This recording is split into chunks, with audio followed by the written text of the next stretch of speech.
Reels ಹುಚ್ಚಿನಿಂದ ಅದೆಷ್ಟೋ ಜನರು ತಮ್ಮ ಪ್ರಾಣವನ್ನೇ ಕಳೆದುಕೊಂಡಿದ್ದಾರೆ. ಅದೇ ರೀತಿ ಇಲ್ಲೊಬ್ಬ ಯುವಕ ಸಿನಿಮಾ ಶೈಲಿಯಲ್ಲಿ ರೀಲ್ಸ್ ಮಾಡಲು ಹೋಗಿ ಯಮಲೋಕ ಸೇರಿದ ಘಟನೆ ದೆಹಲಿಯಲ್ಲಿ ನಡೆದಿದೆ. 28 ವರ್ಷದ ಪವನ್ ಮೃತ ಯುವಕ.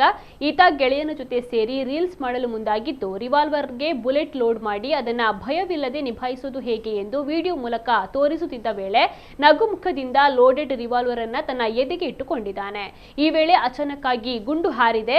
ಪರಿಣಾಮವಾಗಿ ಈತ ಸ್ಥಳದಲ್ಲಿ ಮೃತಪಟ್ಟಿದ್ದಾನೆ. ಇನ್ನು ವಿಡಿಯೋವನ್ನ ಚಿತ್ರೀಕರಿಸುತ್ತಿದ್ದ ಈತನ ಗೆಳೆಯ ಗುಂಡು ಹಾರಿಸಬೇಡ ಸಹೋದರ ಎಂದು ಎಚ್ಚರಿಕೆಯನ್ನು ನೀಡಿದ್ದಾನೆ. ಆದರೆ ಪವನ್ ಅರೆ ಇಲ್ಲಪ್ಪ ಎಂದು ಉತ್ತರಿಸುವಷ್ಟರಲ್ಲೇ ಟ್ರಿಗರ್ ಒತ್ತಲ್ಪಟ್ಟು ಗುಂಡು ಎದೆಯನ್ನ ಸೀಳಿ ಹೋಗಿದೆ.